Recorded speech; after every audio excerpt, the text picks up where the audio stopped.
Slaughter's my name. Luke Slaughter. Cattle's my business. It's a tough business. It's big business. I've got a big stake in it. And there's no man west of the Rio Grande big enough to take it from me.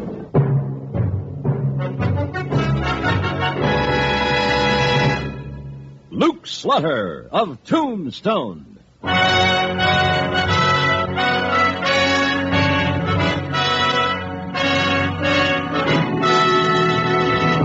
Luke Slaughter of Tombstone, Civil War cavalryman turned Arizona cattleman.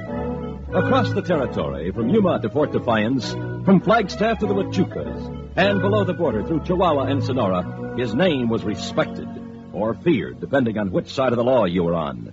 Man of vision, man of legend, Luke Slaughter of Tombstone.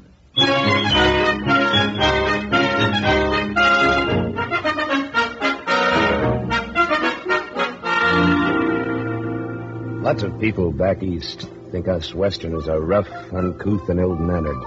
Although it might not appear so to a stranger, we do live by a fairly rigid set of manners. For instance, we don't care what a man was, but what he is. All of us have come out to this new country from somewhere else, and why we came is our own business.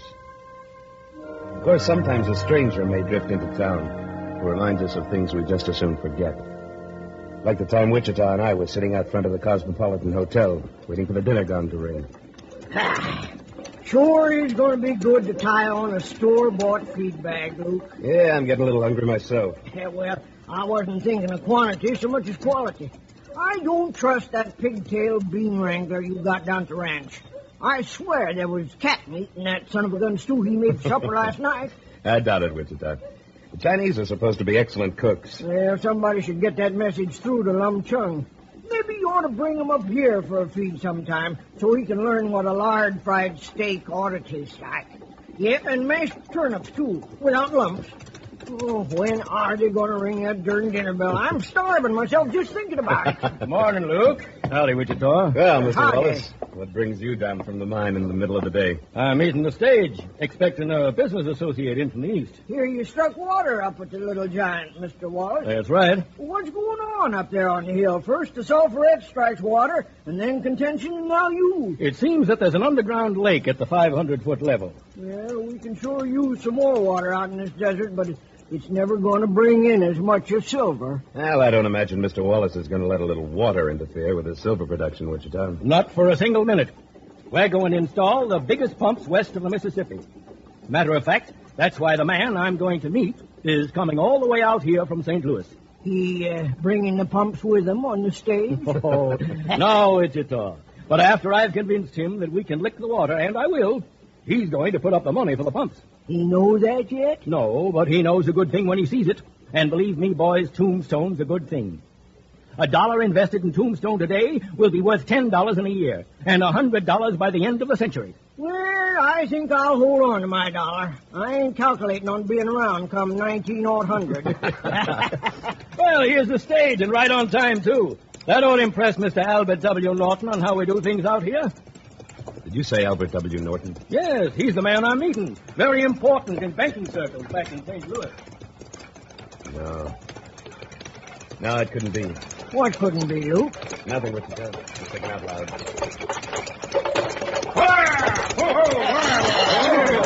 See, you're keeping right on schedule, Ed. Oh, howdy, Mr. Wallace. Yeah, I could have saved the horses a mite and been a bit late. Only I got a passenger in there I'm hankering to get rid of pronto. All right, mister. Get down. You're at the end of the line. And you are out of a job, my good man. If I have to buy this stage line to be sure you're discharged. Ah, dry up. Welcome to Tombstone, Mr. Norton. Oh, hello there, Wallace. Had a pleasant trip? I can't say I have, since I transferred from the steam cars to this devil's conveyance driven by a madman. Now, look here, mister. Why, old Ed here is one of the best 6-horse drivers in the territory. Then I can see that there is room for great improvement out here. Well, that may be so. But I'm sure after you've been with us for a few days, you'll find that there are a lot of things in our favor. Come on, Wichita, let's go. Well, let's go where? They ain't rung the dinner bell yet. We can eat back at the ranch. But, Luke, the lard-fried steaks at the Cosmopolitan are the best in Arizona. And you eat mine, too. I'm getting out of town before I commit murder. Murder? Who you figured on murdering? Him. Mr. Albert W. Norton.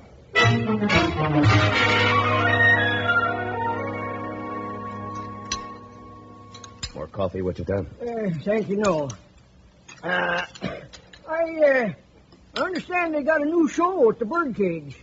High kickers, they tell me. You feel like riding into town tonight? I don't think so, Wichita. I like it fine right here on the ranch. You must. You ain't been in town for more than a week. That's right. Ever since the day that eastern dude pulled in. Right again. Luke, I'm a patient man. Are you? Well, patient is the next. But my patience is a-running out. And just what are you getting impatient about? Well, Luke, it ain't fair. You ain't never told me why you got it in for that Albert W. Norton friend of Mr. Wallace. That's right, I never have. Well? And most likely I never will. Oh, now, Luke. Wichita, I guess there isn't a single one of us out here that doesn't carry around memories that hurt. Things we'd like to forget. Maybe that's why people like you and me have drifted west. Well, in my case, I know I wouldn't be here if it wasn't for... I don't want to hear about it, Wichita. Well, I don't mind telling no secrets from you. Yes, you have. And you keep them. All right, if that's the way you feel. But, appears we got visitors. No, just young Buck Rainier. I thought you'd give him the evening off. I did. He was going into town to spark Ellie Mae Wallace. Well, his spark must have fizzled out. It ain't even dark yet, and he's back home. Evening, Buck. Evening, Luke. Ain't you back a mite early, son? Looks like. Things pretty dull up in town. Yeah, for me, anyway. What's the matter, Buck? You want to tell us? Yes, I do.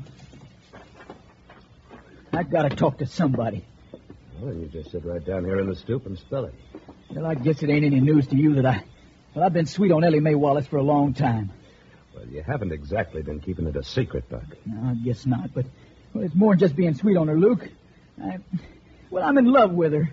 You sure, son? Sure, I'm sure. Well, you better be. A woman can be as treacherous as a sidewinder. And the younger and prettier she is, the more sidewinding she can be. All right, Wichita. You know, if everybody felt like you do about women, where would the world be? Better off. Don't pay any attention to the old misogynist, Buck. What's that? Woman hater. That's me. How about Ellie Mae, Buck? Does she love you? Yes, Luke, she does. Well, then you haven't got anything to worry about. Oh, yes, I have. She's not allowed to see me anymore. What? That's right, Luke. I called at her house like I do every Wednesday. And her father answered the door, and he told me that Ellie Mae was busy tonight. And she'd be busy every other night. And that if I was smart, I wouldn't come back anymore. Why, the dirty old... Did he give any explanation? No, he just slammed the door in my face. But I found out the explanation. It's right here in tonight's epitaph. Look. John Wallace, proprietor of the Little Giant Mine, has announced the engagement of his daughter Ellie Mae to Albert W. Norton of St. Louis. So Norton's done it again. Done what, Luke? Only this time he isn't going to get away with it. What are you talking about? Saddle up my horse, Wichita. Where are you going? I'm going to have a little talk with our friend, Mr. Wallace. It's sure good of you to do this for me, Luke. I'm doing it for myself, Buck. I don't understand. You don't have to. Why, you want me to ride in with you, Luke? No, Wichita, I'm going alone. Only here. Keep my guns for me. You going into town without your shooting irons? That's right. I'm still afraid I might be tempted to keep a promise to myself. What promise? To kill Albert W. Norton.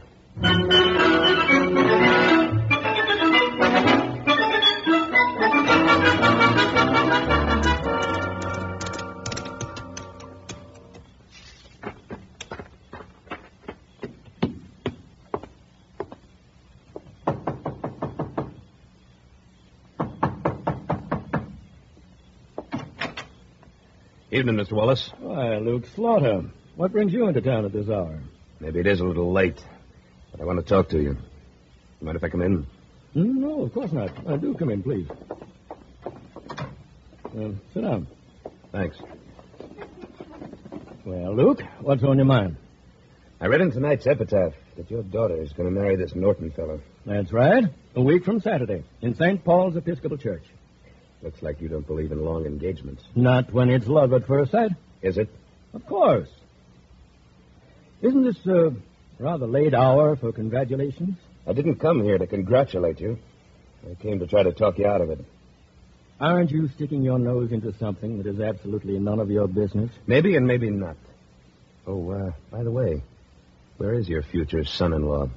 You might be interested in what I've got to say. I have no idea. You went downtown this evening. Oh, that's right. I heard there was a new troop of high kickers at the birdcage. I wouldn't know. And I don't keep tabs on the comings and goings of Mr. Norton. Maybe you should before you give him your daughter. Just what do you know about this Norton? Enough. He's a highly successful St. Louis financier. And his price for bailing out your mine is a girl young enough to be his daughter. Slaughter, I don't have to sit here in my own house and listen to such dirty insinuations. You don't, but you will. Now, hold on. I apologize, Mr. Wallace. You're right. This is none of my business, from your point of view. But from my point of view, it is. Because I happen to know Ellie Mae is in love with a young fellow named Buck Rainier. That wrangler that works for you? That's right. I threw him off my premises tonight. I know. That's why I'm here. Buck is very much in love with your daughter, Mr. Wallace. Well, he'll have to get over it. I certainly would never permit Ellie Mae to marry a $40 a month cowhand. Mr. Wallace, I've never been married. I've never had any children. But if I ever do have a son, I'd like him to be the kind of boy Buck is.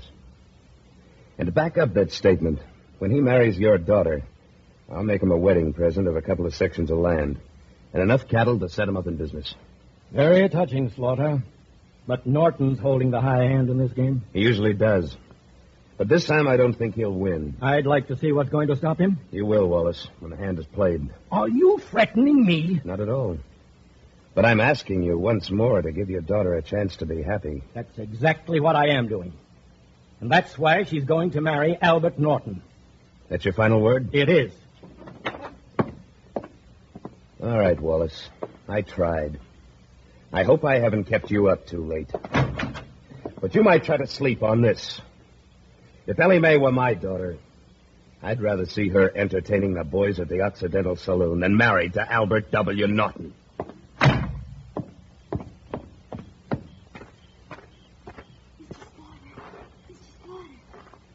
Ellie Mae. I overheard you talking to Papa. Mr. Slaughter, what am I going to do? Ellie Mae, are you really in love with Buck? Oh, yes. I'll die if I have to marry that awful old Mr. Norton. But you want to marry Buck? Oh, yes, so very, very much. What am I going to do, Mr. Slaughter? You just go ahead and do what your father tells you. Smile and be pleasant. And act like you were the first blushing bride in the history of the world. But I can't do that. Yes, you can. Because, Ellie Mae, I promise you, you will never be Mrs. Albert W. Norton.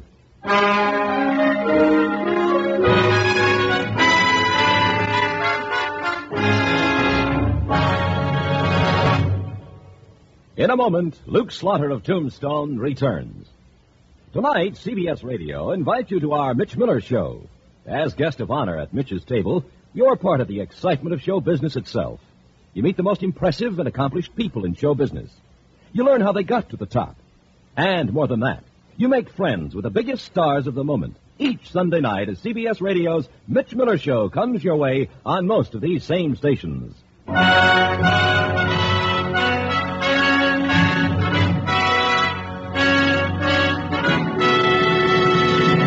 And now, Act Two of William N. Robson's production of Luke Slaughter of Tombstone. To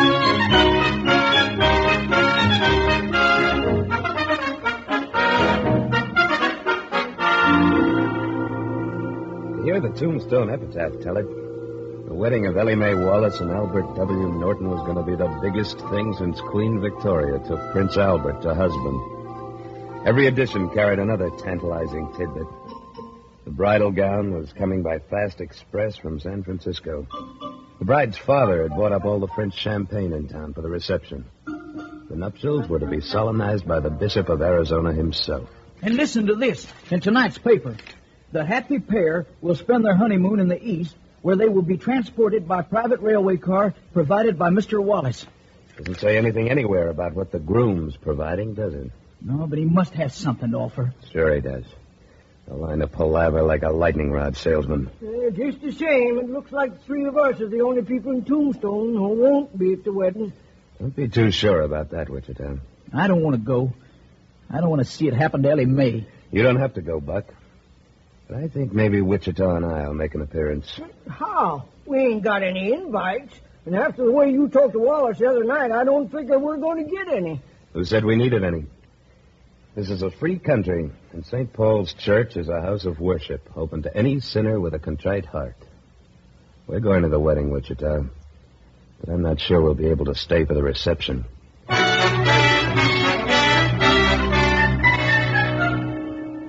I had my own preparations to make, but they didn't involve bishops and champagne and such frills. They were relatively simple, and they were all completed by Saturday morning. Got the horses all saddled and waiting, Luke. Good, Wichita. I oughtn't to stay here and let you do it all, Luke. Let me come along. You just do as I tell you, Buck. You'll have plenty to do later. But if it don't work... Then you're where you ought to be, and where I want you to be, in the clear. Let's go, Wichita. See you in a couple of hours, Buck, if we pull it off. Good luck, Luke. Luke, it don't seem right going to a wedding in work clothes. Why not, Wichita? Only got work to do. If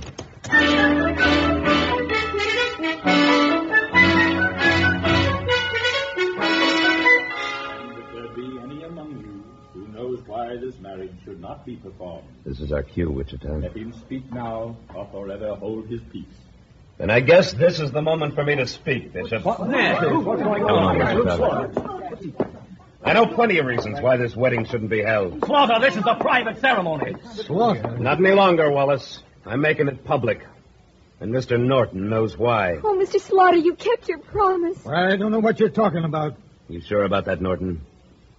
You sure you don't remember a young lawyer named Lucian Slaughter back in Peoria, Illinois, just after the war?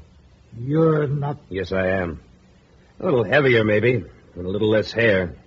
And the name Lucian was just a little bit flossy for the cattle country. So it somehow got whittled down to Luke. Mr. Slaughter, if you have something to say, please say it quickly. You have interrupted one of the church's most sacred sacraments. I'm sorry about that, Bishop. Folks, I know this man, Norton. He's been married before. What? You didn't tell me that, Norton. What of it? My wife has been dead for years. So I heard. And what did she die of? Oh, consumption, I think it was. You think? Didn't she die of humiliation and a broken heart after you deserted her? That's not true. I did not desert her. My business took me to St. Louis, And you thought a small-town girl like her would be a drawback, so you never sent for her. I don't see what all this has to do with anything. It has to do with a no-good grifter who'll make your daughter's life as unhappy as he did his first wife's. Mr. Wallace, are you going to permit this boor to interfere? I certainly am not. You've had your say, Slaughter. Now get out. All right, I'm going. In a minute. Look out, he's going to Cover that side of the church, Wichita. I am, Luke. Mr. Slaughter, you have desecrated the house of the Lord. I'll settle with the Lord later. Come on, Ellie Mae. Yes, Mr. Slaughter. Slaughter, this is kidnapping. Is it? Or is it an act of mercy? Keep them covered till I get to the horses, Wichita. I got him. Come on, out this way, Ellie Mae. Where's he going with that girl? Now, folks, I don't hanker to desecrate the house of the Lord further with gunfire, but I will if you folks don't quiet down and stay put.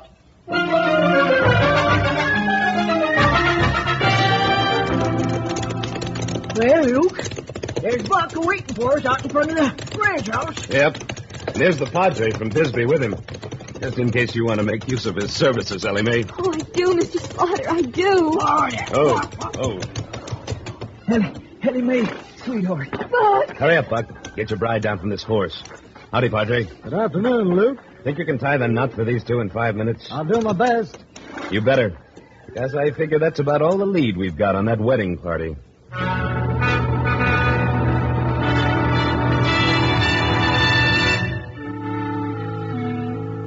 And I pronounce you man and wife. Oh, Ellie. Oh, my husband. My very own husband.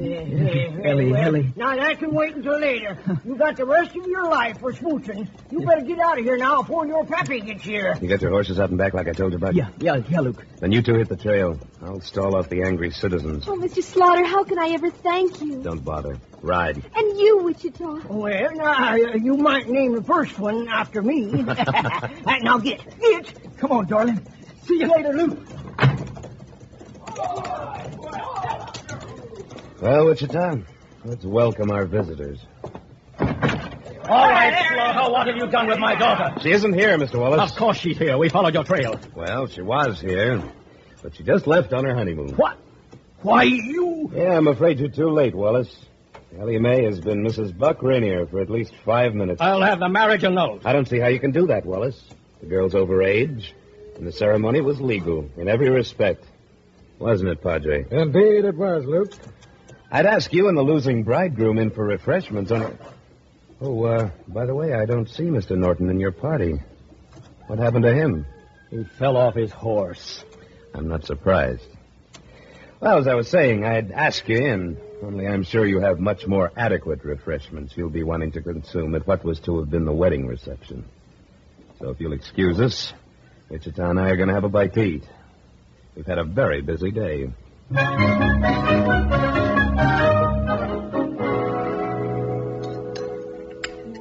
But you still haven't told me. Told you what? Well, how you happen to know so much about that Norton fella?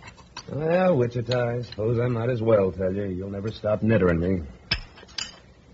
You see, back in Illinois, 15 years ago, there was this young lawyer just starting out in the world. This young girl. They were very much in love, and they wanted to get married. Uh-huh. The young girl's father had other ideas, ambitious ideas. And he made the girl marry a fast-talking young fella named Albert W. Norton. Oh. And the young lawyer left town, swearing he'd kill Norton if he ever saw him again. Only you know, Wichita, I like it better this way. Killing's too good for a rat like him. Uh-huh. Yeah, I guess you're right. But there's only one thing about the whole shebang that I don't like. What's that? They left in such a hurry, I didn't get to kiss the bride.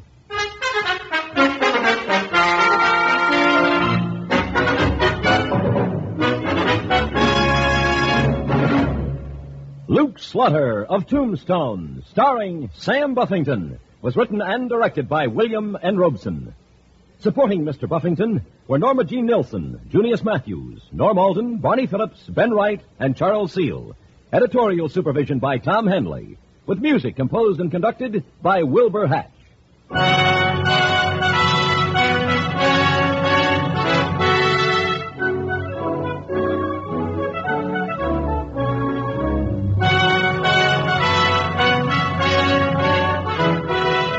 This is the CBS Radio Network.